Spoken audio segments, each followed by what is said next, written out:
Welcome to daily news analysis with Bharat. తెలంగాణలో ఫిరాయింపు ఎమ్మెల్యేల భవితవ్యంపై రోజుకో ట్విస్ట్ వెలుగు చూస్తోంది. సుప్రీంకోర్టు కేసుతో స్పీకర్ నోటీసులు ఇవ్వడంతో టెన్షన్ పడుతున్న పార్టీ మారిన ఎమ్మెల్యేలు సీఎం రేవంత్ రెడ్డితో సమావేశమయ్యారు.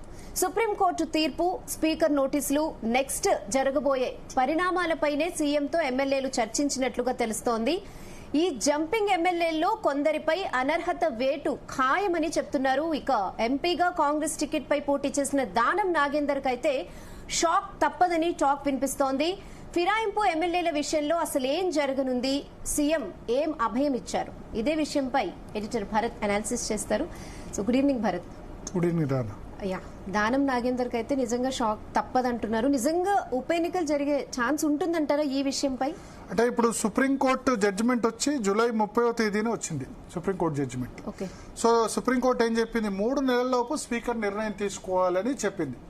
సో 3 నెలలు అంటే August 30, September 30, October 30. So October 30th లోపు స్పీకర్ నిర్ణయం తీసుకోవాలి. తీసుకోకపోతే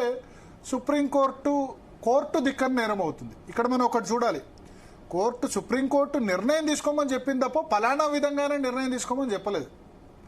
ఎందుకంటే ఇప్పటివరకు ఏంటంటే స్పీకర్ ఒకసారి నిర్ణయం తీసుకున్న తర్వాత దాన్ని ఛాలెంజ్ చేసే అధికారం ఉంది, కోర్టుకు దాన్ని సమీక్ష చేసే అధికారం ఉంది. కానీ స్పీకర్ను పలానా టైంలోపు నిర్ణయం తీసుకోమని ఇంతవరకు చెప్పలేదు. ఈ లూప్ హోల్ని ఆధారంగా చేసుకునే అందరు స్పీకర్లు కూడా దాన్ని ఒక 3-4 సంవత్సరాలు లాగిచ్చేసి ఎలక్షన్ టైంకి వచ్చేసి అనర్హత వేటు మీద నిర్ణయం తీసుకుంటున్నారు. ఈ పిటిషన్లను పెండింగ్ లో పెడుతున్నారు సంవత్సరాల తరబడి. దాని మీద సుప్రీంకోర్టు జడ్జిమెంట్ ఇచ్చింది కాబట్టి ఖచ్చితంగా తెలంగాణ శాసనసభాపతి కూడా అక్టోబర్ 30 లోపు తీసుకోవాలి నిర్ణయం. తీసుకోకపోతే సుప్రీంకోర్టు ఏదైతే తీర్పు ఇచ్చిందో అది కోర్టు ధిక్కరణ ఫేస్ కావాల్సి వస్తుంది.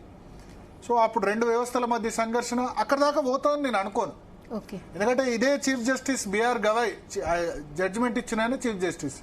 సో ఆయన తలుచుకుంటే ఏ విధంగా అయినా చేయగలరు. గతంలో మణిపూర్ శాసనసభ స్పీకరు ఇట్లే కోర్టు వినకపోతే గనక ఆయన్ని కోర్టులో ప్రవేశపెట్టమని కేంద్ర హోంశాఖకు డైరెక్షన్ ఇచ్చింది. దాంతో ఆయన క్షమాపణ చెప్పాల్సి వచ్చింది, ఆ తర్వాత ఫాలో కావాల్సి వచ్చింది. సో అక్కడ దాకా పోతారని స్పీకర్ అనుకోను. అయితే ఇప్పుడు నిర్ణయం తీసుకుంటారు. ఆ నిర్ణయం 10 మంది ఎమ్మెల్యేలో ఒకే విధంగా ఉండకపోవచ్చు. మీరు చెప్పినట్టు దానం నాగేందర్ దగ్గర క్లియర్ ఎవిడెన్స్ ఉంది.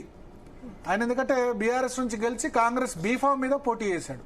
మిగతా వాళ్ళు ఏమంటారు, మాకు సంబంధం లేదు, మేము కాంగ్రెస్ లో జాయిన్ కాలేదు, ఆ కండువా దేవుడి టెంపుల్స్కి ఏ పోయినా అదే కండువా వేస్తారు, అది కాంగ్రెస్ కండువా ఏం కాదు, మేము ప్రభుత్వ కార్యక్రమాల్లో పాల్గొన్నా, ముఖ్యమంత్రిని కలవడం తప్పు కాదు, ముఖ్యమంత్రి అందరికీ ఎమ్మెల్యేలందరికీ ఆయన శాసనసభకు నాయకుడు అని చెప్తారు.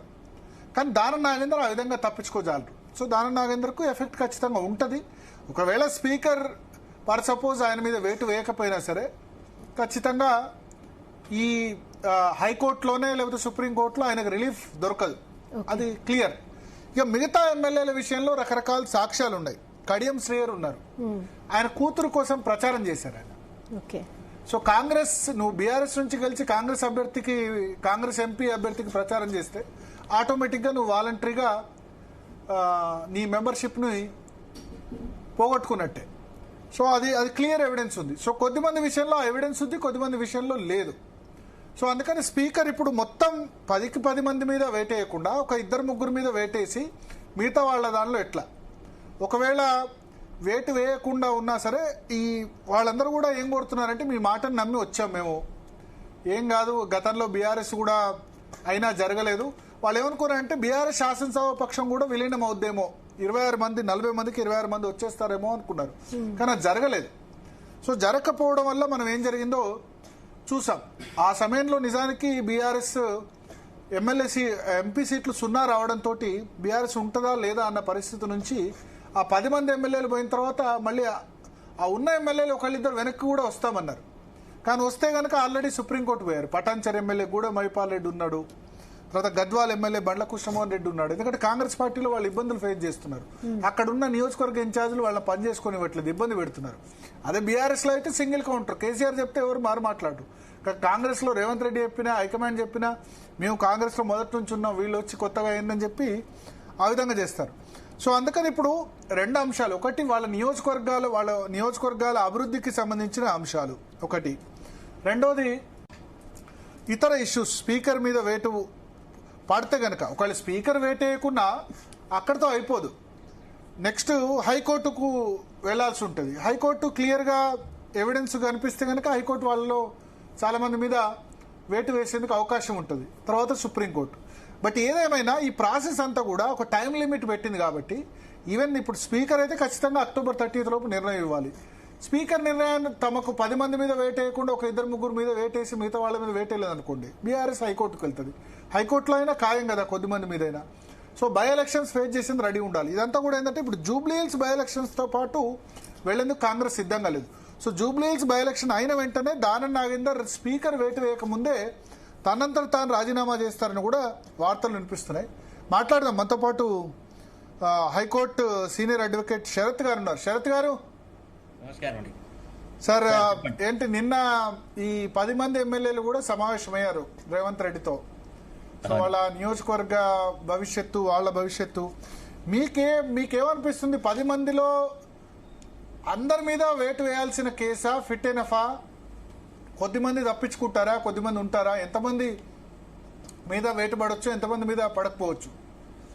భరత్, ఇప్పుడు ఈ ఇష్యూని కొద్దిగా డీటెయిల్డ్ గా చూడాల్సి వస్తుంది, అంటే కొద్దిగా లోతులో మనం పరిశీలించాల్సి వస్తుంది. ఇప్పుడు anti defection Lalo by their conduct, their behaviour and there actions, whether they defected from there original party to another party or not అనేది విత్ ఎవిడెన్స్ తో సహా వాళ్ళు ట్రైబ్యునల్, అంటే ఏదైతే 10th షెడ్యూల్ లోపల స్పీకర్ అనే వ్యక్తి, స్పీకర్ అనే పర్సన్ ఒక ట్రైబ్యునల్ లాగా పనిచేస్తాడు. He is equivalent to civil court in the matter of సమ్మనింగ్ of the documents, in taking evidence, everything etcetera. So ఆయన ముందు వీళ్ళు ప్రూవ్ చేయాల్సి ఉంటుంది. వీళ్ళు ఇప్పుడు జనరల్ గా విప్ ఇస్తారు అనుకోండి, విప్ వైలేట్ చేస్తే it is a conduct on the floor of the house. అవును. The case of the BRS is that their conduct outside the house and public behavior is not in consonance with the discipline of the BRS. వాళ్ళు BRS నియమావళిని, BRS యొక్క సిద్ధాంతాలను, BRS పార్టీని volunteer గా give up చేసేసి కాంగ్రెస్ తో మమేకమైనారు, కాంగ్రెస్ లో అంతర్భాగంగా ఉన్నారు. It goes to demolish the roots of anti defection law. Anti defection law యొక్క మూల ఉద్దేశాలకు భంగకరం కలిగేలాగా ఉంది అనేది బీఆర్ఎస్ ఎమ్మెల్యేల ఎలిగేషన్. సో వీళ్ళు ఏదైతే ఎలిగేషన్స్ చేసి పిటిషన్స్ ఇచ్చినారో దాంట్లో స్పీకర్ ఓన్లీ ప్రాథమిక దశలో కూడా నోటీసులు ఇచ్చినారు. మీరు ఏం చెప్పదలుచుకున్నారో చెప్పండి, these are the allegations against you by the BRS party అని చెప్పి వాళ్ళు నోటీసులు ఇచ్చినారు.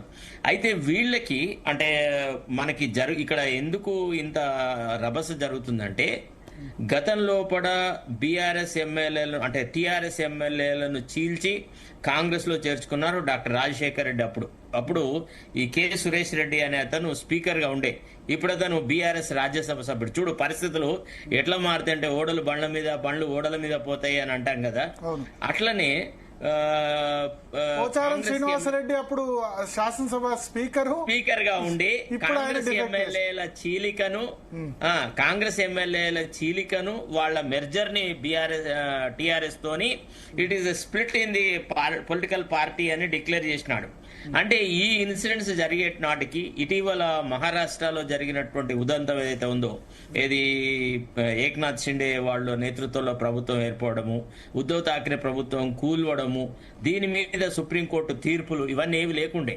అంటే యాంటీ డిఫెక్షన్ లాను ఇంకా బ్రహ్మాండంగా అంటే ఏవేవైతే లొసుగులు ఉండేవో వాటన్నిటిని కవర్ చేసిస్తూ సుప్రీంకోర్టు మహారాష్ట్ర కేసులో ఒక సుదీర్ఘమైన తీర్పు ఇచ్చింది.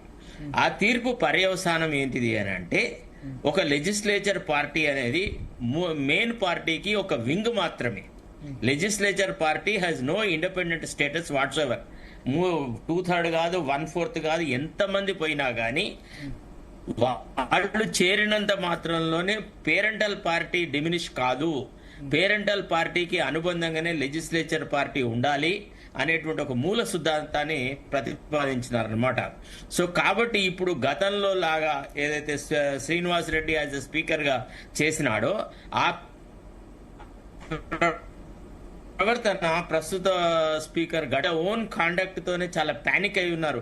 మేము ఇంత బాహాటంగా ఇంత నిర్లజ్జగా ఈ రకంగా వ్యవహారాలు చేసినాం కదా, ఇప్పుడు మరి ఎట్లా అనేటువంటి ఆందోళనలో కూడా వాళ్ళు రేవంత్ రెడ్డి దగ్గరికి పోయి వాళ్ళ భవితవ్యం గురించి మాట్లాడినారు. తర్వాత ఇంకొకటి ఏంది అని అంటే, వీళ్ళకు కొన్ని ప్రలోభాలకు లోనే వీళ్ళు బీఆర్ఎస్ వదిలేసేసి కాంగ్రెస్ లోకి చేరినారు.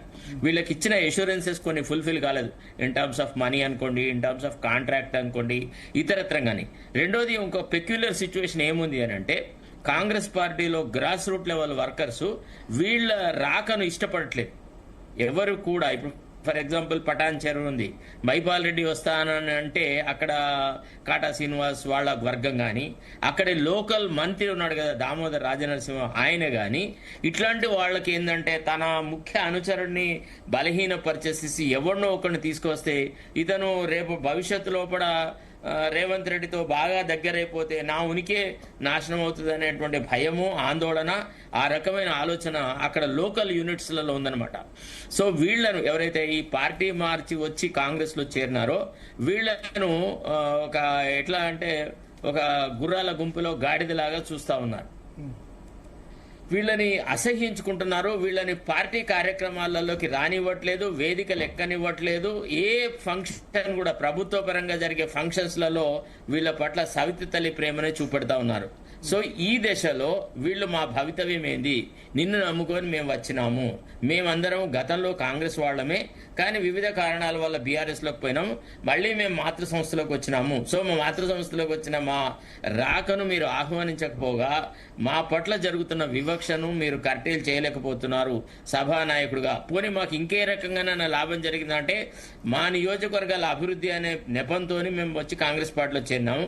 నియోజకవర్గాల అభివృద్ధి విషయంలో కూడా మాకు గణనీయమైన మార్పు ఏం లేదు, మాకు నిధులు రావట్లేదు, మా దగ్గర ఉన్నటువంటి సమస్యలు యాజిటీస్ గా ఉన్నాయి, కొన్ని డెవలప్మెంటల్ యాక్టివిటీస్ చేస్తేనన్నా లోకల్ ప్రజల ఆమోదం మేము పొందొచ్చు, పార్టీ మారిన దాన్ని మేము జస్టిఫై చేసుకోవచ్చు అని చెప్పి నేను ముఖ్యమంత్రి గారితో మొరవ పెట్టుకున్నట్టుగా మనకు అందరికి తెలిసింది. ఏది ఏమైనా ఇప్పుడు ముఖ్యమంత్రి చేతుల్లో లేదు, ఎవరి చేతిలో లేదు, స్పీకర్ ప్రసాద్ యొక్క న్యాయ విశ్లేషణ మీదనే ఆధారపడి. ఇప్పుడు ఒకటి ఇక్కడ దానం నాగేందర్ అయితే క్లియర్ కట్ ఒక పార్టీ నుంచి ఇంకో పార్టీ దానం నాగేందర్ కడియం శ్రీహరికి అగేనిస్ట్ గా ఎవిడెన్స్ చాలా గొప్పగా ఉంది, అంటే ది డిగ్రీ ఆఫ్ ఎవిడెన్స్ అంట. ఓకే, అంటే దానం నాగేందర్ ఓకే, కడియం శ్రీహరి ఏంటి?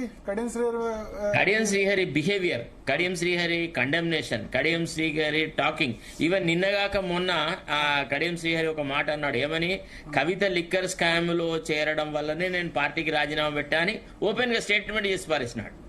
అంటే తెలిసా తెలియక ఇతరత్రమా అనేది మనకు తెలియదు, బట్ వీళ్ళు పబ్లిక్లీ చేసిన స్టేట్మెంట్స్ ని ఇవాళ రేపు ఇంతకు ముందు మనం పత్రికలకి ఒక స్టేట్మెంట్ చేసేసి ఆఫ్ ది రికార్డ్ అని మనకు చెప్పి ఆ తర్వాత నేను అనలేదు, నన్ను ప్రెస్ మిస్కోడ్ చేసింది అనే రోజులు కాదివి. ఇప్పుడంతా వీడియో కెమెరాలలో క్యాప్చర్ అవుతుంది. సో దాన్ని ఫోరెన్సిక్ ల్యాబ్ కు పంపితే yes it is the same statement అనేది వస్తుంది. కాబట్టి వీళ్ళ అనాలోచితమైన నిర్ణయాలు. తర్వాత రెండోది ఏంటంటే, ఇప్పుడు మనకి జగిత్యాల ఎమ్మెల్యే ఉన్నాడు ఫర్ ఎగ్జాంపుల్ విద్యాసాగర్, ఆయనకి అక్కడ జీవన్ రెడ్డితో సమస్య ఉంది, జీవన్ రెడ్డిని ఓవర్కమ్ అవ్వడం. జగిత్యాల ఎమ్మెల్యే సంజయ్ కుమార్, సంజయ్ కుమార్, ఇప్పుడు సంజయ్ కుమార్ కి జీవన్ రెడ్డిని ఓవర్కమ్ అవ్వడం కష్టం, ఎందుకంటే Jeevan Reddy he's got an overpowering image and influence in the party. So ఈ రకంగా వాళ్ళు వ్యక్తిగతంగా వాళ్ళ నియోజకవర్గాల్లో ఎదుర్కొంటున్న సమస్యల దృష్ట్యా. పీసీఆర్ మ్యూట్ చేయండి, వేరే పర్సన్ ఎవరితో వస్తుంది ఆడియో మ్యూట్ చేయండి. ఎస్ సార్ చెప్పండి శరత్ గారు. ఇప్పుడు లోకల్ గా వాళ్ళకి పరిస్థితులు అనుకూలించకపోవడం వల్ల ఇప్పుడు రేవంత్ రెడ్డి సహాయాన్ని వాళ్ళు అర్థించడానికి వెళ్లారు. మమ్మల్ని మీ పార్టీలో చేర్చుకుంటారా, మా మానాన్న మళ్ళా మమ్మల్ని పోయి ఏదో కేసీఆర్ ను బాతులాడుకోను అదో ఇదో చేసుకొని అక్కడికి వెళ్ళిపోమంటారా? ఇప్పుడున్న రాజకీయ పరిస్థితులలో తెలంగాణలో ఉన్నది పంచాయతీ ఎన్నికలు జరపడానికే కాంగ్రెస్ ప్రభుత్వానికి ధైర్యం చాలట్లేదు. అట్లాంటిది అసెంబ్లీ శాసనసభ స్థానాలని వాళ్ళు ఓడిపోతే ఏమైంది? ఇప్పుడు ఫర్ ఎగ్జాంపుల్ వాళ్ళు డిఫెక్ట్ అని డిక్లేర్ చేస్తే మళ్ళీ వాళ్ళు కంటెస్ట్ చేయడానికి అనర్హులు అవుతారు. కాబట్టి మరి రాజీనామా చేసేసి మళ్ళీ ఎన్నికల బరిలో చేరడమా, ఇతరత్ర కారణాలు వెతకడానికి ఏం చేస్తే అనే విషయాలు చర్చించడానికి వాళ్ళు రేవంత్ రెడ్డి దగ్గరికి వెళ్ళారు. Revanth Reddy is also clueless. ఎందుకంటే రాష్ట్రంలో ఈనాడున్న పరిస్థితులు ఆయన ఎన్ని చేసినా ఆయనకు పరిస్థితి అనుకూలంగా రావట్లేదు. ఇప్పుడు ఫర్ ఎగ్జాంపుల్ రైతు భరోసా, రైతు బంధు అది 2 కాకుండా 12,000 చొప్పున ఇచ్చినాడు. దాన్ని రైతులు మర్చిపోయినారు. ఏమో ఆయన జేబులోంచి ఇచ్చినారా, ఎందుకు ఇచ్చినారు? ఇంతకుముందు గతంలో కేసీఆర్ ఇస్తుండే గవే డబ్బులు ఇచ్చినాడు, ఈయనేమన్నా పెద్ద కొత్తగా చేసినాడా? మాకు ఇంకా 2,500 ఇస్తా అన్నాడు, ఇవ్వలేదు. మాకు నిరుద్యోగ భృతి ఇస్తా అన్నాడు, ఇవ్వలేదు. మాకు వృద్ధాప్య పెన్షన్లు పెంచుతా అన్నాడు, ఇవ్వలేదు. కళ్యాణ లక్ష్మిలో తులం బంగారు అని కాంగ్రెస్ ఏ పనులైతే చేయలేదో దాని మీదనే ఎక్కువ ఫోకస్ పెడుతున్నారు తప్ప కాంగ్రెస్ ఏం చేశారు దాన్ని పట్టించుకోవట్లేదు. తర్వాత రెండోది రైతు రుణమాఫీ కూడా మనం అనుకున్నంత, అంటే ముఖ్యమంత్రి చెప్తున్నంత మేరకు జరగల, చాలా తక్కువ జరిగింది. తర్వాత వీళ్లను కాంగ్రెస్ పార్టీ ముఖ్యమంత్రి పోయి పోచారం శ్రీనివాసరెడ్డి ఇంటికి వెళ్ళి అక్కడ ప్రెస్ కాన్ఫరెన్స్ జరిగింది, అక్కడ మాటలు మాట్లాడినాడు. ఎందుకు కాంగ్రెస్ పార్టీలో చేరినా మీరు అన్నట్టు కడియం శ్రీహరి, దానం నాగేందర్ ఇద్దరు మీద వేటు వేశారు. మిగతా వాళ్ళే కాదు, even Pocharam Srinivasa Reddy is also in a problem. Pocharam Srinivasa Reddy open గా ఏ రోజైతే కాంగ్రెస్ పార్టీలో రేవంత్ రెడ్డి వాళ్ళ ఇంటికి పోయి ఆయనతో మాట్లాడినప్పుడు, రేవంత్ రెడ్డి ఆయనే ప్రెస్ కాన్ఫరెన్స్ మాట్లాడినప్పుడు, నా political life started with Congress, I feel so happy to join Congress అని రకరకాలుగా మాట్లాడాడు. ఇప్పుడు అతను ఒకప్పుడు స్పీకర్ పోస్ట్ హోల్డ్ చేసినాడు కాబట్టి అతనికి కొన్ని మాన మర్యాదలు, తర్వాత ప్రొపరేటీ అడ్డు వస్తుంది ఆయన అబద్ధాలు. నేను అనేది ఏంటంటే ఇప్పుడు స్పీకర్, ఇప్పుడు వీళ్ళు ఎంత ఎవిడెన్స్ పెట్టినా స్పీకర్ స్పీకర్ వ్యవస్థ పార్టీలకు అతీతంగా బిహేవ్ చేయట్లేదు. సో స్పీకర్ దాన్ని పరిగణలోకి తీసుకోకుండా ఓన్లీ దానం నాగేందర్ మీద మాత్రమే వేటేసి మిగతా వాళ్ళు బీఆర్ఎస్ సభ్యులే అని రూలింగ్ ఇచ్చాడు అనుకోండి, మళ్ళీ హైకోర్టు రావాలి, హైకోర్టు సుప్రీంకోర్టు, హైకోర్టు ఏ జడ్జిమెంట్ ఇచ్చినా ఎమ్మెల్యేలు సుప్రీంకోర్టు వెళ్తారు. మళ్ళీ ఇది ఒక 1 year కదా. అంటే ఒక విషయం భరత్, అది ఎంత మనం హైపోథెటికల్ గా ఊహించి గడ్డం ప్రసాద్ అట్లా అనైతికంగా ప్రవర్తిస్తాడని అనుకోవడానికి వీల్లేదు. ఎందుకంటే గడ్డం ప్రసాద్ గారు ఒక 10 టీవీకి ఇచ్చిన ఇంటర్వ్యూలో ఏం చెప్పినాడు, వ్యక్తిగతంగా నేను పార్టీ మార్పిడులకు వ్యతిరేకం అండి, ఇది పొలిటికల్ కల్చర్ ను నాశనం చేస్తుంది. ఒక దళితున్న నాకు ఒక బ్రహ్మాండమైన అవకాశం స్పీకర్ గా వచ్చింది. నేను నా రాజకీయ జీవితంలో ఎప్పుడు నీచ రాజకీయ దాని మీద ఇంత తాత్సారం చేయరు కదా, ఆయన మీద ఇన్ఫ్లుయెన్స్ లేకపోతే ఎప్పుడో చర్య తీసుకునేవాడు. నేను చెప్తాను, ఎక్స్ప్లెయిన్ చేస్తాను మీకు అని ఆయన చెప్పాడు. అయితే ఇది యాదృచ్ఛిక, ఆయన మాట్లాడిన తర్వాత రేవంత్ రెడ్డి ఇంకా కొంతమందిని చేర్చుకొని ఆయన మీద ప్రెషర్ పెట్టడము. ఒక దశలో రేవంత్ రెడ్డి గారు స్పీకర్ గా నేను ఈ పని చెయ్యలేనేమో అని అంటే గడ్డం ప్రసాద్ని క్యాబినెట్ లోకి తీసుకునే ఆలోచన కూడా చేసినారు. అంటే రకరకాలుగా, అంటే ఆ పదవి నుంచి తప్పించేసేసి ఆ పదవిని సాధించి పెట్టగలిగే ఇంకో వ్యక్తిని కూడా పెట్టడానికి రేవంత్ రెడ్డి వెనక ముందు కాడు, విన్నారా? సో ఇట్లా రకరకాల ఆప్షన్స్, పొలిటికల్ ఆప్షన్స్ ఉన్నాయి రేవంత్ రెడ్డి దగ్గర కూడా. అట్ ద సేమ్ టైం ఇతను కూడా, ప్రసాద్ కూడా ఇప్పుడు అంది వచ్చిన అవకాశం. ఎందుకంటే ఎందుకు తను తన వ్యక్తిగత చరిత్రను, గత జీవితాన్ని, రాజకీయ మనుగడను ప్రశ్నార్థకంగా చేసుకుంటాడు ఎవరో ఒక 3-4 అవకాశవాదుల కోసమని. ఆయన ఒప్పుకోకపోవచ్చు, కాబట్టి మనం అప్పుడే ఆయన ఓన్లీ దానం నాగేందర్ మాత్రమే డిస్క్వాలిఫై చేస్తారు. ఏమంటా అంటే ఇప్పుడు ఈ పిటిషన్ల మీద తాత్సారం చేశారు కదా నిర్ణయం తీసుకోకుండా, దట్ ఇట్ సెల్ఫ్ ఎనఫ్ కదా. అంటే అది ఆయన ఎట్లా అనుకున్నాడంటే, ఆయనకు ఒక మిస్కన్సీవ్డ్ నోషన్ ఏముండేదంటే స్పీకర్ ఆల్ ఇన్ ఆల్, సర్వస్వము, సార్వభౌమాధికారము, దాంట్లో కోర్టుల జోక్యం లేదు, గతంలో వేరే వాళ్ళు కూడా ఒప్పుకోలేదు అనేటువంటి మాటలు మాట్లాడి ఆయన ఆ ఫీలింగ్ లో పోయినాడు తప్ప వీళ్ళని ఎవరినో షీల్డ్ చేయాలని కాదు. ఇప్పుడు అయితే అతను చటర్జీ ఉండే కదా లోక్సభ స్పీకరు, సోమనాథ్ చటర్జీ గారు, వారు ఈ యాంటీ డిఫెక్షన్స్ విషయంలో, ఇతరత్ర విషయాలలో కూడా కోర్టుల జోక్యాన్ని ఇష్టపడలే. Because he was himself a law professor కాబట్టి సోమనాథ్ చటర్జీ ఒక ఇండిపెండెంట్ గా బిహేవ్ చేయడానికి ట్రై చేసినాడు. సో ఆ రకమైన ఆలోచన గారు. ఇప్పుడు మన ఇటీవల ధన్కర్ గారు కూడా సుప్రీంకోర్టు ఆర్టికల్ 142 ఇంటర్ప్రిట్ చేసిన విధానాన్ని గురించి they are using it as a missile, అది ఇది అని మాట్లాడారు. అంటే లాలో ఎక్విప్ అయి సీనియర్ న్యాయవాది అవ్వడం వల్ల, లా మీద అవగాహన ఉండడం వల్ల వాళ్ళు ఆ రకంగా మాట్లాడితే సరిపోయింది. కానీ ప్రసాద్ అంత ధైర్యం చేసేసి వ్యక్తిగతంగా తన కాండక్ట్ మీద రేపు కోర్టులు అభిశంసన ఇచ్చే స్థితికి ఆయన ఆ పరిస్థితులను తీసుకొస్తాడని నేను అనుకోవట్లేదు. ఎందుకంటే స్పీకర్ నిర్ణయం ప్రధానం కాదు కదా, స్పీకర్ నిర్ణయం మీద రేపు హైకోర్టుకు వెళ్తారు. High court May comment on the behaviour of the speaker even in the earlier instance also he did not అని. ఇప్పుడు మొన్న ఈ బీఆర్ఎస్ ఈ డిఫెక్టెడ్ ఎమ్మెల్యేస్ తరఫున జరిగిన తీర్పులో కూడా Speaker has issued notices only after this Honorable Supreme Court admitted the SLP అని Justice Gavai రాశాడు అందులో. What kind of a justice or a speedy justice can be expected of the Speaker except to fix a timeline అని గవాయి గారు తాను ఎందుకు 3 months dead line పెట్టినా అనే దానికి జస్టిఫికేషన్ ఇచ్చుకున్నారు ఆ తీర్పులో. సో అది చూసినాక కూడా ఒకళ్ళు స్పీకర్ కళ్ళు మూసుకొని మరి తన పొలిటికల్ బాసెస్ ని సాటిస్ఫై చేయడానికి బిహేవ్ చేస్తే అది ఆ పదవికి తగిన ప్రవర్తన కాదనే మనం భావించాల్సి వస్తుంది. కాబట్టి మనం ముందే ప్రీజడ్జ్ చేయకూడదు. We will feel that we hope and trust that speaker will behave like a judicial officer, like a judge. He will not play for either of the two parties in the issue. Okay, అంటే నీ ఉద్దేశంలో ఇప్పుడు okay October 30th లోపు speaker అయితే నిర్ణయం తీసుకోకపోతే court ధిక్కరణ, అంతే కదా, సుప్రీంకోర్టు ధిక్కరణ. ఆ ధిక్కరణ అని కాదు, మళ్ళా కొంత టైం అడిగే అవకాశం ఉంటుంది. స్పీకర్ ఫలానా కారణాల వల్ల నేను అంత వ్యవధి లోపల చేయలేకపోయినాను, నాకు మరింత సమయం. ఇప్పుడు బట్ నో మ్యాటర్ ఎంటర్టైన్డ్ అని అన్నారు కదా, ఎట్టి పరిస్థితుల్లో డిలే ఎంటర్టైన్డ్ అని సుప్రీంకోర్టు చెప్పింది కదా క్లియర్ గా జడ్జిమెంట్ లో. అట్లా అంటారు మళ్ళా టైం ఇస్తారు. ఎందుకంటే రాజ్యాంగ వ్యవస్థలు కూడా ఎప్పుడు కూడా కొట్లాటను, ఘర్షణ ఇష్టపడవు. ఇప్పుడు అట్లా టైం ఇవ్వకపోయి స్పీకర్ ను జైల్లో పెట్టే పరిస్థితిని సుప్రీంకోర్టు తీసుకొని రాదు. దానివల్ల ఒక నేషనల్ క్రైసిస్ వస్తుంది. కాబట్టి విచక్షణ అవి ఇవి రకరకాల వ్యవహారాలు. ఎంత టైం ఇవ్వచ్చు? ఇంకా మాక్సిమం ఇస్తే 1 month, అంతే కదా. 1 month ఇస్తారు, 20 days ఇవ్వచ్చు, 15 days ఇవ్వచ్చు. లేదంటే మీరు ఇప్పటి వరకు మేము సమయం కేటాయించిన తర్వాత, మేము ఆ తీర్పు ఇచ్చిన తర్వాత మీరు తీసుకున్న చర్యలు ఏంటిది, మీ నిజాయితీ ఏంది, మీరు ఏ రకంగా ప్రొసీడ్ అయినారు, ఏ కారణాల వల్ల మీరు మేము ఇచ్చిన గడువు లోపల డిసైడ్ చేయలేకపోయినారు అనే విషయాలు కూడా పరిశీలిస్తారు కదా ఎక్స్టెన్షన్ ఇచ్చేటప్పుడు. కాబట్టి అంత సులభంగా ఎక్స్టెన్షన్ కూడా రాదు. నాకు తెలిసి స్పీకర్ అసలు ఎటువైపు కూడా మొగ్గు చూపెట్టట్లేదు. I will go by the law, నేను లీగల్ అడ్వైస్ తీసుకొని పద్ధతి ప్రకారంగానే ప్రవర్తిస్తా అని అన్నట్టుగా, అందుకే ఈ ఎమ్మెల్యేలు భయపడుతున్నట్టుగా మనకు సమాచారం. అంటే స్పీకర్ పూర్తిగా తానా అంటే తందానా అనే రీతిలో లేడు రేవంత్ రెడ్డితో. Speaker is maintaining and independent. Speaker నిర్ణయం తీసుకున్న తర్వాత నేరుగా సుప్రీంకోర్టుకు పోవచ్చా? ఒకవేళ బీఆర్ఎస్ ఎగ్జాంపుల్ ఉందనుకోండి.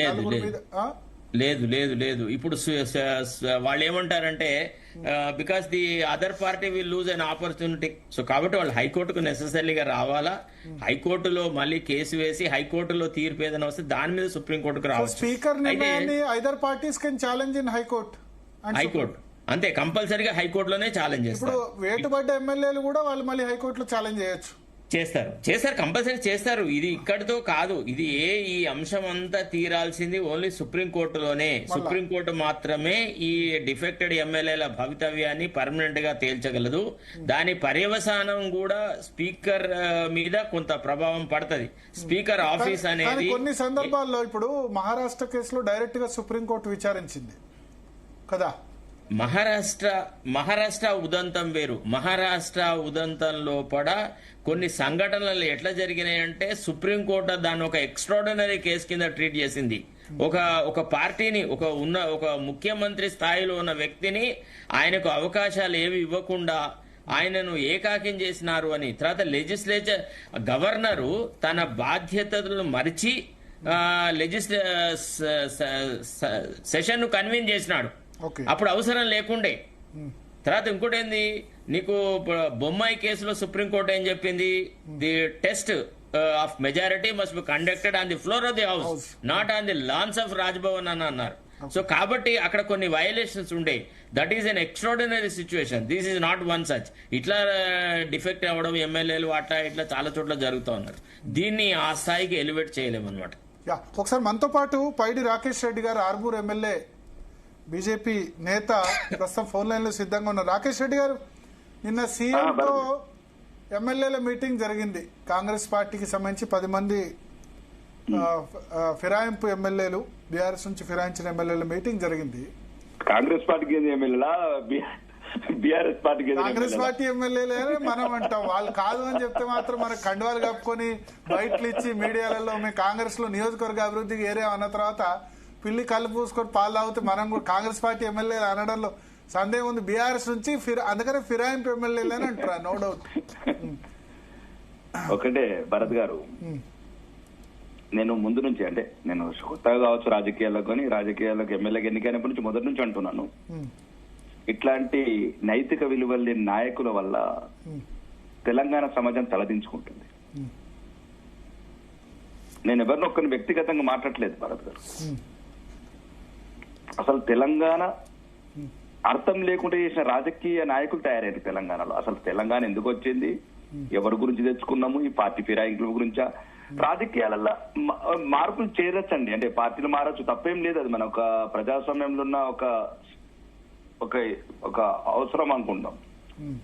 3 రోజులలో పార్టీ ఎందుకు మారుతారండి? 3 రోజులు అంటే సొంత లాభం, ఫైరవులు, ఆస్తులు, ఇవే కదా ప్రధానం. ప్రజలు నిన్ను ఏ రకంగా, ఉదాహరణకు నన్ను ఉన్నారండి, ఫర్ ఎగ్జాంపుల్ నన్ను మొన్న అడిగారు, ఒక వారం 10 రోజుల కింద ఎవరు అడిగారు, విలేకర్ గారు, మీరు పార్టీ మారుతారా అని అన్నప్పుడు పార్టీ ఎందుకు మారాలని అడిగాను. ఇప్పుడు ఒకవేళ మమ్మల్ని ప్రజలు గౌరవించారు, నన్ను కమలం గుర్తు మీద చూసి గెలిపించారు, ఎదుటివాడు చేతు గుర్తు ఇంకొక కారు గుర్తు కాదని నన్ను గెలిపించారు, అంటే ప్రజల్ని ఎందుకు అవమానించాలా? ఒకవేళ ప్రజలు చేతు గుర్తు వాడినే గెలిపియాలనుకుంటే వాడినే గెలిపించారు కదా, నన్ను ఎందుకు గెలిపిస్తారు? అంటే కనీసము నైతిక విలువలు లేని నాయకులను చూసి భవిష్యత్ తరాలు అసహించుకుంటాయి మమ్మల్ని. ఎవ్వడెన్ని చెప్పిన అబద్ధాలేనండి, ఎవ్వరెన్ని అబద్ధాలు చెప్పినా. నియోజకవర్గ అభివృద్ధి కోసమే జాయిన్ అవుతున్నాం అధికార పార్టీ అని చెప్తున్నారు. మరి ఇంతకుముందు అట్లా అనుకుంటే మరి 1956 అప్పటి నుంచి ఆంధ్రప్రదేశ్ నుంచి మరి ప్రతిపక్షం నుండి ఎవరు కొట్లాడాలి ప్రజల సమస్యల పట్ల? ప్రతి ఒక్కడు అమ్ముడు పోతే, ప్రతి ఒక్కరు తన సొంత క్లాసు చెప్పుకుంటా పార్టీలు మారితే ప్రజల పక్షాన, మహిళల పక్షాన, విద్యార్థుల పక్షాన, నిరుద్యోగుల పక్షాన ఎవరు కొట్లాడాల భరత్? ప్రజాస్వామ్య విలువల పట్ల. ఇప్పుడు దానికి ఒక అధికార పార్టీ ఉంది, ఏదైనా కావచ్చు, రేపు బీజేపీ అయితే ఇంకా ఏదైనా అపోజిషన్ ఉన్న పార్టీ కొట్లాడాల. నిజమైన నాయకుడు అనేవాడే ప్రతిపక్షం నుండే కొట్లాడాల భరత్. ఏదైతే అధికార పార్టీ, ఏ పార్టీ అయినా కావచ్చు, ప్రజల్ని రకరకాలుగా రాను అంటే రాజకీయ విలువలు కోల్పోయిన తర్వాత రకరకాల మభ్యపెట్టే వాగ్దానాలు చేసి, ఇప్పుడు ఫర్ ఎగ్జాంపుల్ అయిందండి 24 నెలలు అయింది అనుకుందాం, 22 నెలలు అయింది భరత్ గారు, ఈ పెన్షన్స్ గురించి ఎవరు మాట్లాడాలి? 4,000 గురించి మేం మాట్లాడకపోతే ఇప్పుడు అధికార పార్టీ కాంగ్రెస్ వాళ్ళు అయితే మాట్లాడలేరు కదా. ఇప్పుడు ఉదాహరణకు గౌరవనీయ ముఖ్యమంత్రి గారు అప్పుడున్న పీసీసీ ప్రెసిడెంట్ ఒక్క నెలాగండి అబ్బలకి చెప్పిండు, జనవరి నుంచి 4,000 తీసుకుని చెప్పిండు, ఒక్క నెలాగండి అని చెప్పిండు. దివ్యాంగులకు చెప్పిండు ఒక్క నెలాగండి 6,000 తీసుకుని. నేను అనేది ఉద్దేశం అనేది అంటే ఏ పార్టీ అయినా కానీ రేపు నా బీజేపీ పార్టీ ఏదైనా వాగ్దానాలు ఇచ్చినా ప్రతిపక్షం ఉండాలా ప్రశ్నించేందుకు. మళ్ళొకటి పార్టీ మారితే ఒక మీనింగ్ ఉంటది. ఎట్లా అంటే ఒక 3 నెలలు అయింది, ఒక 3 సంవత్సరాలు అయింది, 3.5 సంవత్సరాలు అయింది, ఏదన్నా పార్టీలో గ్రూపుల తగాదాల వల్ల కావచ్చు, లేకపోతే మనని ఎంత నిజాయితీగా ఉన్నా కొంతమంది రాజకీయాల్లో ఒక రకమైన ఇబ్బందికరమైన పరిస్థితులు ఎదురవుతాయి భరత్ గారు. తనని అంచాలని, తన గ్రూపులో తన కనుమరుగు చేయాలని కొందరు నాయకత్వము, కొంత చతుష్టయం కలుస్తుంది రాజకీయాలలో. అప్పుడు నిర్ణయం తీసుకో, తప్పులేదు. ఒక 3.5 సంవత్సరాలు నేను చెప్పు, ఇంతకు ముందు కూడా చాలా సార్లు చెప్పాను భరత్ గారు. అంటే ఇప్పుడు మీరు పార్టీలకు అతీతంగా మాట్లాడుతున్నారు. ఒకవేళ మీ పార్టీ రేపు అధికారంలోకి వచ్చి ఈ విధంగా చేసినా తప్పే 100%. అంటే ఏమన్నా అవసరం ఉంటే రిజైన్ చేయాలి, అంతేనా? అంటే నేను అనేది ఏంటంటే ఇప్పుడు అదే నువ్వు రిజైన్ చేయి, తప్పేముంది? నేను ఒకటే చెప్తున్నానండి, వారం రోజుల పార్టీ మాట్లాడితే ఒక్కడన్నా సమాధానం చెప్పానండి, ఒక్కడిని. వారం రోజుల పార్టీ మారడానికి ఒక సెకండ్ శరత్ గారు ఏదో మాట్లాడాలనుకుంటారు, చెప్పండి శరత్. ఎవరు? ఇప్పుడు దానం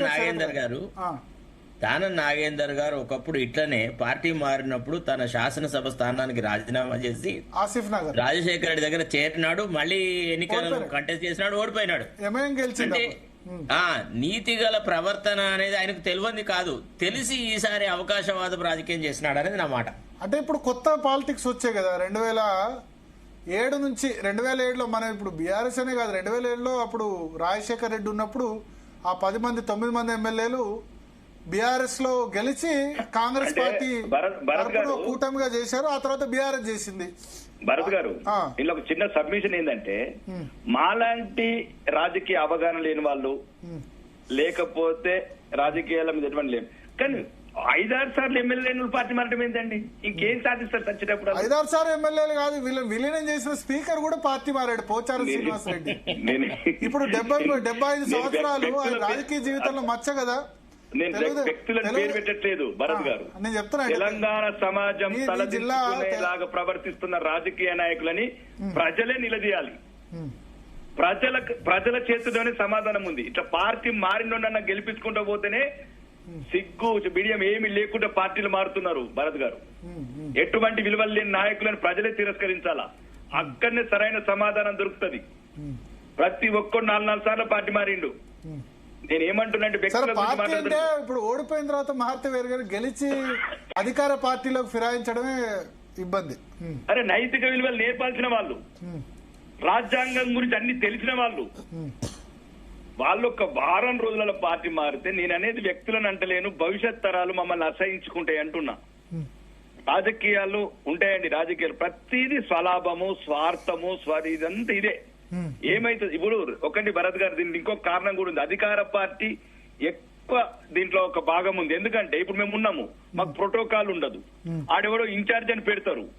ప్రతి ఒక్కటి మన కాళ్ళ మధ్యన కర్ర పెట్టినట్లే. ఈ రేవంత్ రెడ్డి ఎవరు మీ దగ్గర వినయ్ రెడ్డి కావచ్చు, ఇంకేదైనా రెడ్డి కావచ్చు, ప్రజలు తిరస్కరించిన వాళ్ళు, ప్రజలు అసహించుకున్న వాళ్ళు, 3 సార్లు ఓడగొట్టినోడు. దీని వల్ల ఏమవుతున్నది, రాజకీయ నాయకులు ఎవరు అధికారంలో ఉంటే వాడు రాజ్యం చేయాలా, ఆ పార్టీ ఎమ్మెల్యేలే చేయాలి, ఇక్కడ ఎమ్మెల్యే బినామీ పార్టీ.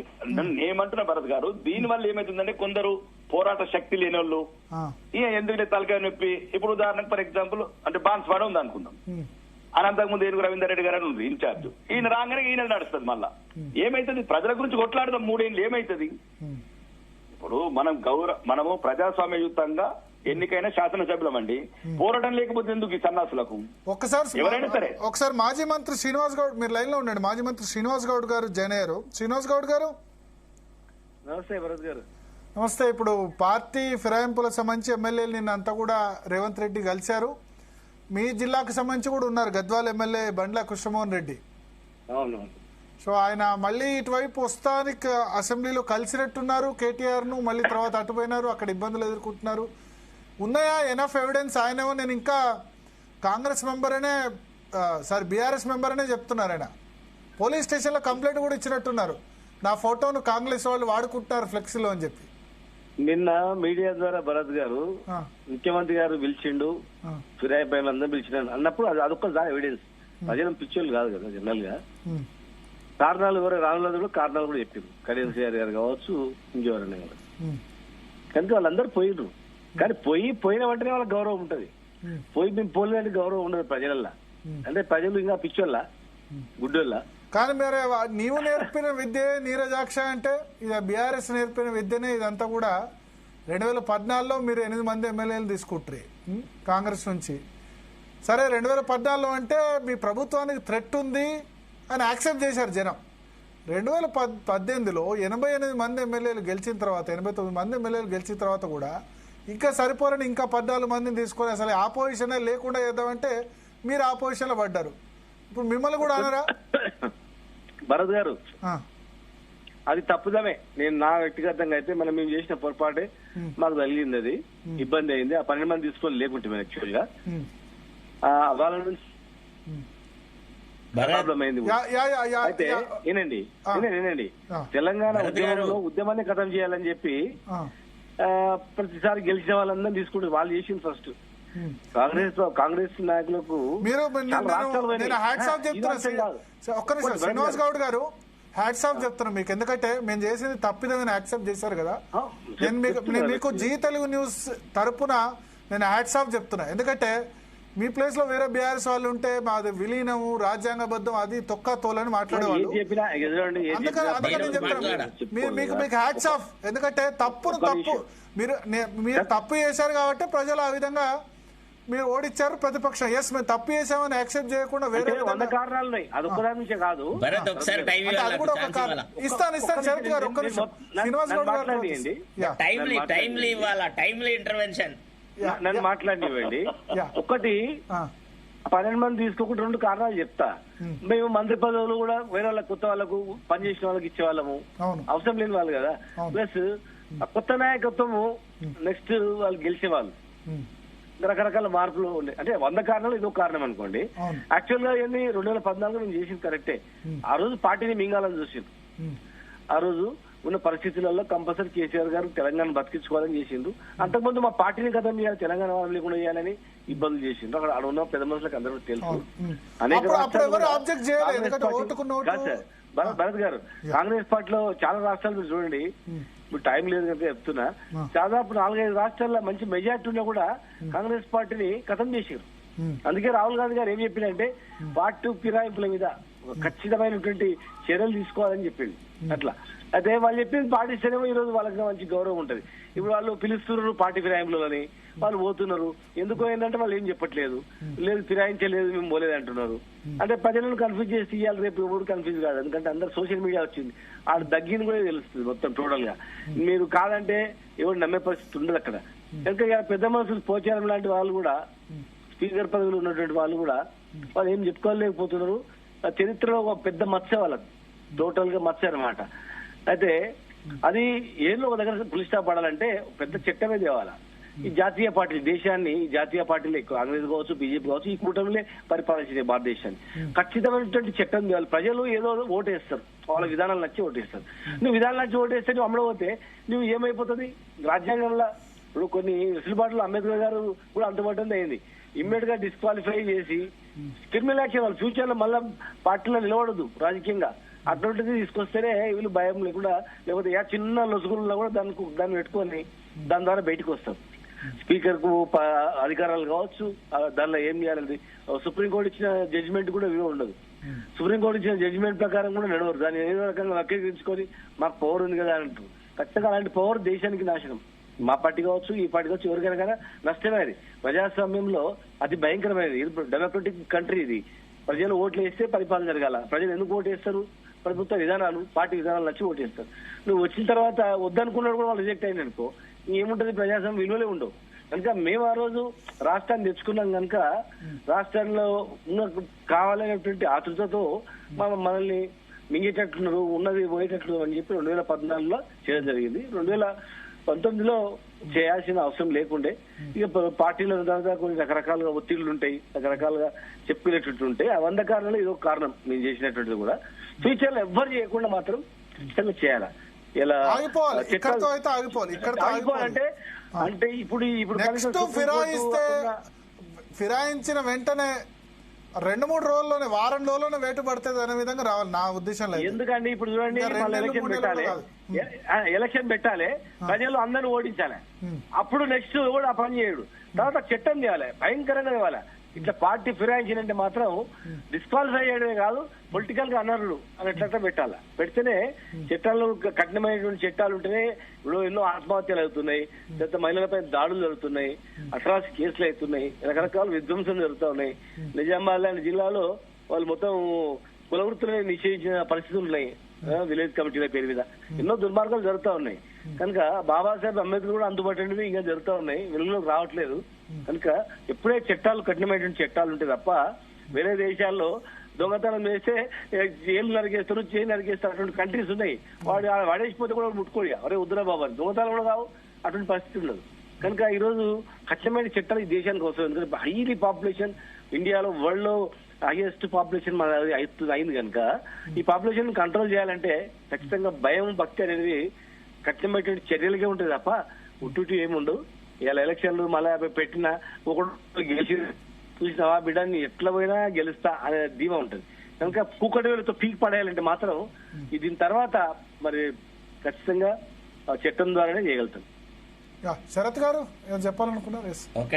ఒకటి ఏంటంటే, first of all Srinivas Goud గారికి నేను గ్రీటింగ్స్ చెప్తున్నాను. ఈ he's done a very right thing, చాలా కరెక్ట్ గా మాట్లాడినారు. అయితే శ్రీనివాస్ రెడ్డి గారికి ఇంత ధైర్యం ఎందుకు వచ్చిందంటే బీసీల ఐక్యత. ఇవాళ శ్రీనివాస్ గౌడ్ యొక్క అవసరం బీఆర్ఎస్ కుంది, కానీ బీఆర్ఎస్ అవసరం శ్రీనివాస్ గౌడ్కు లేదు. ఎందుకంటే బీసీల యొక్క స్ట్రెంగ్త్ ఎంత పెరిగింది అని అంటే ఆయన ప్రాధాన్యతను వాళ్ళ పార్టీ గుర్తెరుగుతుంది. అర్థమైందా లేదా? లేకపోతే నార్మల్ గా ఇట్లా పార్టీ అధిష్టాన వర్గం చేసిన ఒక పనిని తప్పు అని, ముఖ్యంగా కేసీఆర్ చేసిన పని తప్పు అని చెప్పగలిగే ధైర్య సాహసాలు ఈనాడు శ్రీనివాస్ గౌడ్కి వచ్చినాయంటే అది బీసీల ఐక్యత ద్వారానే వచ్చినాయి. ఈ ఐక్యత ఇట్లనే వర్ధిల్లాల. ఈ రకంగానే ఉండి పార్టీ తప్పులు చేసినా గానీ ఇది తప్పు అని పార్టీ వేదికల మీద చెప్పాలా. మనలాంటి మీడియంల మీద చెప్తే లాభం లేదు. ఏదో ఛానల్లో చెప్పడం వేరు. అంటే ఇవాళ అవసరమైతే కేటీఆర్ కూడా చెప్పాలా. మీడియాలో పార్టీ వేదిక ఇంటర్నల్ గా చెప్పుకున్నాం భరత్ గారు, ఇంటర్నల్ గా చెప్పినాం, దాన్ని ఏం లేదు. ఇంటర్నల్ గా చెప్పడం కాకుండా ఎక్స్టర్నల్ గా చెప్పడం కూడా గ్రేట్. అవసరం వస్తే చెప్తాము, మీరు అడగండి, ఎప్పుడన్నా ఖచ్చితంగా చెప్తాం. అట్లేం లేదు, తప్పు అని చెప్పితే మాకే ముప్పు అవుతుంది కదా. అంతే కదా, మీరు కరెక్ట్ చేసుకోవడానికి అవకాశం ఉంటుంది కదా. రాజకీయాలు ఉంటాయి పోతే ఏమి శాస్త్రం కాదు కదా, మనం ఒక క్లారిటీతో ఉండాలి. మనం నార్మల్ గా భరత్, బీఆర్ఎస్ లాంటి పార్టీలో ఒక బలహీన వర్గాలకు చెందిన వ్యక్తి ఇంత ధైర్యంగా మాట్లాడడం అనేది చాలా అసహజం. ఇప్పుడు వాతావరణం మారింది. రాజకీయ వాతావరణం మార్పు వల్ల ఇవాళ వాళ్ళు వాళ్ళ స్థాయిలో కూర్చొని, అసలే ఎక్కడండి మేము చూడకపోదా ఎట్లా చూసేవాళ్ళు ఎమ్మెల్యేలని, మంత్రులు ఎట్లా చూసేవాళ్ళు, అక్కడ సెకండరీ సిటిజన్ స్థాయి, ఇదంతా రకరకాలుగా ఉండేది. ఇవాళ మారిన రాజకీయ పరిస్థితులలో శ్రీనివాస్ గౌడ్ గారు మాట్లాడుతున్న మాట రాజకీయాలను ఒక మంచి తోవకు తీసుకుపోయేలా ఉన్నాయి. నిజంగా ప్రజాస్వామ్యవాదులు అందరూ కోరుకున్నది అదే. ఎందుకంటే ఈ జంపింగ్ జిలానీల వల్ల పార్టీ వ్యవస్థలు సర్వనాశనం అవుతున్నాయి. దీనివల్ల రాజకీయాలలో విలువలు లేకుండా పోతున్నాయి. తర్వాత పార్టీ నియమావళి, తర్వాత పార్టీ మేనిఫెస్టో అనేదాన్ని అమలు పరిచే విషయంలో కూడా కొంత ఏకాభిప్రాయం రావాలి. ఏది పడుతుందే నువ్వు ప్రామిస్ చేస్తావు, అలవిగాని అధికారంలోకి వచ్చిన తర్వాత వాటిని అవలంబించవు, తద్వారా ప్రజలను మోసపుచ్చుతామనంటే it is also an outright cheating. అట్లా జరగకుండా ప్రజాభిప్రాయం అనేది కేంద్రీకృతం కావాలని నా అభిప్రాయం. నేను I appreciate Srinivas Goud for his bold statement. Rakesh Reddy garu చెప్పండి. సో శ్రీనివాస్ గౌడ్ గారు క్లారిటీగా చెప్పారు, ఎస్ మా పార్టీ అప్పుడు తప్పు చేసింది, అట్లా చేసేది లేకుండే, బట్ ఇప్పటికైనా చట్టం రావాలి. చట్టం రావాలంటే మీరు చేయాలి, కేంద్రంలో ఉన్న వాళ్ళు. యాంటీ డిఫెక్షన్ లా చేయాల్సింది మీరే. ఫస్ట్ దయచేసి ఇప్పుడు ఓకే, శ్రీనివాస్ గౌడ్ అన్న గారు నాకు ముందు నుంచి తెలుసు. ఇప్పుడు శరత్ గారు అన్నట్టు శ్రీనన్న ముందు నుంచి ధైర్యవంతుడు, ఆయన పోరాట నాయకుడు, ఉద్యమ నాయకుడు. ఇవాళ ధైర్యం కాదు శ్రీనన్నకు ఉన్నది, ముందు నుంచే ఉన్నది శ్రీనివాస్ గౌడ్కు ధైర్యం. అయితే ఒకటి నేను అంటున్నది ఏంటంటే, బాగా ఈ పార్టీ ఫిరాయింపు వల్ల ప్రజల సమస్యలు మరుగున పడుతున్నాయి. అసలు ఈ అవినీతి గురించి అడిగేవాడు లేడు, లేకపోతే ఇలా అబద్ధ వాగ్దానాల గురించి. అంటే ఎవరైనా సరే నేను చెప్పదలుచుకున్నది ఏది ఒక్కటి అండి, కోర్టులు ఎన్ని చేసినా ఏదో ఒక తప్పు చేసేవాడు ఏదో ఒక దారి వెతుకుతాడు. భరత్ గారు మీరు గమనించాల్సింది, చాలా మంది చాలా మార్పులు వచ్చినాయి, చాలా చేంజ్ చేశారు. చాలా చేంజ్ చేసినా గానీ నేను చెప్తాను చూడు, మొన్న ఏదో స్పీచ్లు అన్నట్లు, అంటే బస్ స్టాండ్ లో పాకెట్ కొట్టేవాడికి ఏం చెప్తామనే విధంగా మనం చెడిపోయినోడికి ఎన్ని చెప్పినా విధానాలు మార్చుకోగలుగుతాడండి. కానీ అసలు ఒక ఎమ్మెల్యేగా ప్రజలు ఎన్నుకున్న ప్రజాప్రతినిధిగా వాళ్ళు ఏ గుర్తు మీద ఎన్నుకున్నారు? ఒకటి అధికారం ఉంటే వేరు, ప్రతిపక్షంలో ఉంటే వాళ్ళ సమస్యల మీద పోరాడాలండి. లేకపోతే నీకు 8,000 కోట్ల దామచర్ల పవర్ ప్రాజెక్ట్ నుంచి ఎవరు మాట్లాడతారండి? లేదు కాళేశ్వరం ప్రాజెక్ట్ నుంచి ఎవరు మాట్లాడతారు? తులం బంగారం గురించి ఎవరు మాట్లాడాలా? ఏదో ఒక ప్రతిపక్షం ఉన్నప్పుడే కదా. మరి ఇప్పుడు ఓకే, గతంలో వాళ్ళు చేసిండ్రు అంటే అదే కదా, పత్రికలను కొన్నారు, ప్రతిపక్షాలను కొన్నారు, అన్ని కొన్నారు కాబట్టి అవినీతి అంతా ఇప్పుడు బయటకు వస్తున్నది. లేకపోతే ఆ రోజే స్ట్రాంగ్ ప్రతిపక్షం ఉంటే కాళేశ్వరం ఇన్ని అవకతవకలు జరిగేది కాదు. ఇన్ని అవకతవకలు జరగకపోతే తెలంగాణ ప్రజల డబ్బు వృధా అయ్యేది కాదు. నేను అనేది ఏంటంటే, చివరికి సామాన్య ప్రజలు, పేద ప్రజలకే నష్టము. ముఖ్యంగా రాజకీయ నాయకులే ఇది స్వయంగా వాళ్ళు కంట్రోల్గా ఉండాలా. రెండోది, ఇది అన్నిటికన్నా ఎక్కువ ఎందుకు ఎక్కడ అవుతుందో భరత్ మీరు గమనించాల్సింది ఏంటంటే, ఈ అధికార పార్టీ రాజ్యాంగ విలువలు లేని మంత్రులు, ముఖ్యమంత్రుల వల్ల ఈ సమస్య వస్తున్నది. వీళ్ళు ఏం చేస్తున్నారంటే, ప్రతిపక్షం ఎమ్మెల్యేలు ఉన్న దగ్గర అన్ని రకాలుగా కట్టడి చేస్తున్నారు. నిధులు ఇవ్వకపోవటము, ప్రోటోకాల్ పాటించకపోవటము, ఏదో వీళ్ళు ఇంటి సొమ్మిచ్చినట్లు. ప్రతిపక్ష మంత్రి ఇప్పుడు మేము 48 మంది ఉన్నాం. 48 మంది ఉంటే ముఖ్యమంత్రి ఏం చేస్తారండి? మమ్మల్ని అధికార పార్టీ ఏం చేస్తుంది? 48 మంది ఒక్క తాటి ఉంటే గచ్చని అనిపియచ్చు గవర్నమెంట్ ని. ఒక్కటండి, ప్రజలు ఏం తప్పు చేశారు? ఒకటి భరత్ గారు, మమ్మల్ని గెలిపించారు, ప్రజలు వాటా కోల్పోవద్దు కదా, ప్రజల వాళ్ళ వాటా ఉంటుంది కదా, న్యాయమైన వాటా ఉంటుంది కదా. ప్రివిలేజెస్ కమిటీకి కంప్లైంట్ చేశారా? ఇట్లా మాకు ఎమ్మెల్యే గెలిచిన ఇప్పటికి అసెంబ్లీలో కూడా 12 సార్లు గొడవ చేసినాం. ఇప్పటికి పిలిపిస్తామన్నది ఇప్పటి వరకు పిలిపియలేదు. ఒక్కటి కాదు, 1000 ఉన్నాయి. నేను అనేది ఏమంటున్నా అంటే, అన్ని రకాలుగా పార్టీ మారిన వాళ్ళకి కూడా మనం అర్థం చేసుకోవాలా. ఈ అధికార పార్టీ ముసుగులో నైతిక విలువలేని నాయకులు గద్దెనెక్కిన తర్వాత ఈ రాజ్యాంగ విరుద్ధంగా ప్రవర్తిస్తున్నారు కాబట్టే కొంతమంది వాళ్ళ కార్యకర్తలు ఇప్పుడు నన్నే చాలా మంది అంటారు, ఎన్ని రోజులు అన్న తలనొప్పి, ఎన్ని రోజులు తలనొప్పి, అరే ప్రతిపక్షంలో ఉండాలరా, మనం కొట్లాడాల ప్రజల గురించి, సమస్యల గురించి, అవినీతి గురించి. ఎందుకంటే ఎన్నో రకాల ఇబ్బందులు పెడతారు. మమ్మల్ని ఒక శంకుస్థాపన రాయనియరు, రకరకాల సమస్యలు, ఒక ఇన్ఛార్జ్ వ్యవస్థను ముసుగు. అంతటి కారణం గత ప్రభుత్వం. కానీ ప్రతి ఒక్కరిని తిట్టుకుంటే ఎన్ని రోజులు పోతాం భరత్? ప్రజల పక్షాన నిలబడాలా. ఏ నాయకులు సరే మరి ఇంత పూర్తి ధైర్యం లేకపోతే ప్రజలు అవమానించినట్లే. దీంట్లో పార్టీ మార్పులు ఎంత తప్పున్నదో అధికార గద్దె మీద కూర్చున్న వాళ్ళది కూడా అంతే తప్పున్నది. కాబట్టి రాజ్యాంగబద్ధంగా పదవులు ఉన్న వాళ్ళు కూడా ప్రతిపక్ష ఎమ్మెల్యేలు ఉన్నారని ఇప్పుడు ఉదాహరణకు ఉన్నది. మాకు ₹1 ఇచ్చారు. ఇప్పుడు పంచాయతీ రాజ్ 3 కోట్లు ఇచ్చారు. కాంగ్రెస్ ఎమ్మెల్యే ఉన్న దగ్గర 40 కోట్లు ఇచ్చారు. ఇప్పుడు నాకేమో 3 కోట్లు ఇచ్చారు భరత్ గారు, కాంగ్రెస్ పార్టీ ఉన్న దగ్గర 50 కోట్లు ఇచ్చారు. ఏమైతుంది? ఆర్మూరు ప్రజలను అన్యాయం చేసినట్లే కదా ప్రభుత్వం. ఒకవేళ మీ మీద నా మీద కక్ష ఉంటే నా మీద తీసుకోండి, భారతీయ జనతా పార్టీ శాసనసభ్యుడిగా. మీరు ప్రజల మీద ఎందుకు కక్ష తీసుకుంటారు? కాబట్టే ఈ పార్టీలు అందుకోసమే మారుతున్నారు. పోలీసోడు చెప్తున్నాడు, మున్సిపల్ వాడు చెప్తున్నాడు, రెవెన్యూ వాడు చెప్తున్నాడు. అవినీతి అంటే అవినీతి అధికారం తీసుకొచ్చేస్తారు. కాబట్టి అన్ని రుసుములు ఉన్నాయి. ఇప్పుడు మీరు చెప్పిన పాయింట్స్ అన్నిటి వల్ల ఎమ్మెల్యేలు ఫిరాయింపు కారణమవుతున్నారు, అంతేనా? అవును అవును. నాకు కొద్దిమంది చెప్పారు పోచారం ఈ ఎమ్మెల్యేలో ఒక 4-5 ఎమ్మెల్యేలు ఇట్లా ఇబ్బంది పడ్డారు. పోచారం శ్రీనివాస్ రెడ్డి లాంటి వాళ్ళు డబుల్ బెడ్రూమ్స్ అవన్నీ కంప్లీట్ చేసిన తర్వాత నియోజకవర్గంలో చిన్న పని కూడా 50% కారణం 50% కారణం. మనం ఉదాహరణకు మేము 48 మంది ఎమ్మెల్యేలను ప్రతిపక్షం ఒకటి ఉన్నాం అనుకో, ఏం చేస్తుందని ప్రభుత్వం? నిలదీస్తాం, ధర్నా చేస్తాం, అసెంబ్లీ ముట్టడి చేస్తాం, సెక్రటరియట్ ముట్టడి చేస్తాం. 48 మంది ప్రతిపక్ష ఎమ్మెల్యేలు ఉన్నాం. ఓకే, మజ్లిస్ అంటే ఏ అధికార పార్టీ ఉంటే అందులో ఉంటారు అనుకోండి వాళ్ళు. మేమైతే 48 మంది ఉన్నాం కదా. బీజేపీ 8, 39 మంది ఏమో బీఆర్ఎస్ అనుకుంటాను. 10 మంది జంపు కదా, ఇప్పుడు 29. నేను చెప్పదలుచుకున్నది ఏంటంటే జంపులా పింపులా కాదు భరత్ గారు. దీంట్లో అధికార పార్టీది అప్పుడు కూడా TV9 కొని, పత్రికలను కొని, యూట్యూబ్ ఛానల్ కొని, అప్పుడు ఆ గవర్నమెంట్ అట్లా అన్ని. నేను ఏమంటున్నా అంటే ఇప్పటికన్నా తెలంగాణ ఎందుకు తెచ్చుకున్నాము? కొట్లాడి తెచ్చుకున్న తెలంగాణలో ఈ రాజకీయ క్రీడ ఏంది? ఇది అసలు మనం ఎందుకు ఈ తెలంగాణ గురించి అందరు మర్చిపోతున్నారు భరత్ గారు. నేను చెప్పదలుచుకున్నది ఏంటంటే నిరుద్యోగ సమస్య అట్లనే ఉన్నది, నీళ్ళ సమస్యలేమో అవినీతిమయమైంది, అవినీతి నీళ్ళు వాడుతున్నాయి, రకరకాల అవినీతి తెలంగాణ తెచ్చుకున్నది. రాజకీయ క్రీడ అంటే దుష్ట క్రీడ ఆడుతుందుకు కాదు. ఈ తెలంగాణని సస్యశ్యామలం చేసుకుని నిరుద్యోగం, ముఖ్యంగా నిరుద్యోగం మరీ పెచ్చరిల్లిపోతున్నదండి. నిరుద్యోగులకు ఎందుకంటే రాష్ట్రం అంతా చూస్తున్నాను కదా. ఇప్పుడు ఈ ప్రభుత్వం అంటే ఈ ప్రశ్నించలేవాడు. ఇప్పుడు ఒకటే భరత్ గారు, ప్రశ్నించలేవాడు. అందరం అమ్ముడు పోయినాం అనుకో, ఇంకా నిరుద్యోగుల తరఫున పోరాడలేవాడు, లేకపోతే పేదల పక్షాన పోరాడలేవాడు, ఇందిరా మిల్లు అవకతవకల నుంచి ఎవరు పోరాడాలా, రైతుల గురించి ఎవరు పోరాడాలా, ఇట్లా ఈ అవకతవకలు అంటే ప్రతిపక్షం ఉండాలా. ఈ రాష్ట్ర ప్రభుత్వం కూడా దయచేసి ఇట్లాంటి వ్యత్యాసం చూడకుండా ప్రతిపక్షాన్ని గౌరవించి రాజ్యాంగ విలువలను గౌరవిస్తేనే. మీరు పార్టీలకు అతీతంగా మీరు ఏకమైతే ఏంది? ఇప్పుడు శ్రీనివాస్ గౌడ్ గారు చాలా ఆ విధంగా మాట్లాడారు. అన్ని పార్టీలో ఉన్నారు, మీరు అంత పార్టీలకు అతీతంగా ఏకమై ఒక ఫోరం మీ పార్టీల మీద ఒత్తిడి తీసుకొస్తే ఇది పాసిబుల్.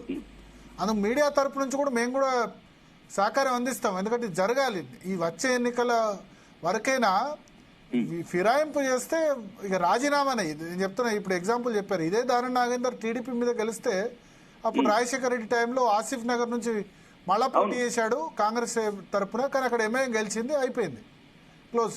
కానీ 2007 నుంచి ఒకటి ఆ బీఆర్ఎస్, అప్పుడు టీఆర్ఎస్ లో 10 మంది ఎమ్మెల్యేలు రాజశేఖర రెడ్డి టైంలో ఫిరాయించినప్పటి నుంచి అందరికి ఒక సాగు దొరికింది, స్పీకర్ 1 సంవత్సరం 2 సంవత్సరాలు డిలే చేయొచ్చని. ఆ టైం నుంచి మొదలైంది. ఇక భరత్ గారు, మీరు చెడిపోయిన నాయకుల గురించి చెప్తున్నారు, మరి మంచిగున్న నాయకుల గురించి ఎందుకు మాట్లాడతలేరు? 56 ఏళ్ళు కొట్లాడిన ప్రతిపక్షం నుండి, 30 ఏళ్ళు కొట్లాడిన 6 సార్లు ఎమ్మెల్యే కూడా ఓంకార్ లాంటి వాళ్ళు ప్రతిపక్షం నుండే కొట్లాడినరు. అవును, జైపాల్ రెడ్డి లాంటి వాళ్ళు ప్రతిపక్షం నుండే కొట్లాడినరు, చెన్నమనేని రాజేశ్వరరావు ప్రతిపక్షం నుండే కొట్లాడినరు. అంటే మీరు చెడిపోయిన నాయకుల గురించే చెప్తున్నారు తప్ప మంచి నాయకులు 40-50 ఏళ్ళు మంచి రూల్ చేశారు కదా, ప్రతిపక్షం నుండి 50 ఏళ్ళు కొట్లాడినరు. అవును అవును. బీజేపీ నేతలు కూడా ఇప్పుడు 70s 80s లో ఉన్న వాళ్ళు ఎప్పుడన్నా అధికారంలోకి వస్తారనుకున్నారా కేంద్రంలో, రాష్ట్రంలో? అదే మరి వెంకయ్య నాయుడు ఏదైనా ఆ పార్టీ పట్టుకుని ఉన్నారు కదా ఆయన.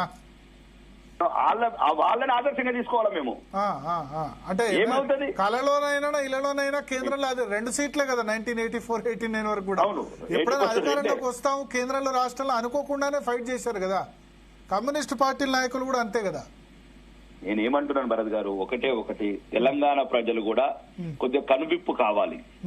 ఇది ఉద్రేకపరితమైన నేల, ఇది చైతన్యవంతమైన నేల.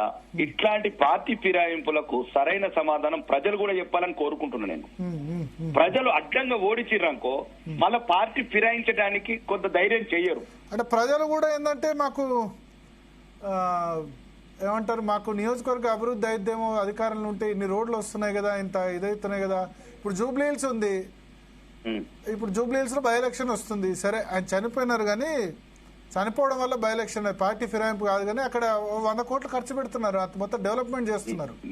సో అట్లా ఇప్పుడు ఫిరాయింపు ఎమ్మెల్యేల చోట్ల కూడా ఎలక్షన్ వచ్చిన చోట కూడా అట్లా ఆ విధంగా జరుగుతుంది అభివృద్ధి. అట్లా కొన్ని జరగడం తప్పలేదు భరత్ గారు. మీరు మళ్ళా ఇదే ఏమంటున్నానంటే ఇట్లా వారం రోజులలో పార్టీ ఫిరాయించుడు, కొందరైతే ఆ ఇంకు కూడా ఆరదండి. ఇంకు ఆ ఓటర్లు వాళ్ళు మొత్తం మీరు పల్లెలలో ఎంత అగ్రెసివ్గా ఉంటారు, ఎంత ఆవేదనగా వాళ్ళ ఇష్టం ఉన్న గబ్బెర్తి ఇంకా వీడు వారం రోజులల్లో వ్యభిచారి అయినట్టు పార్టీ ఫిరాయిస్తే వాడి గుండె రగిలిపోతుందండి.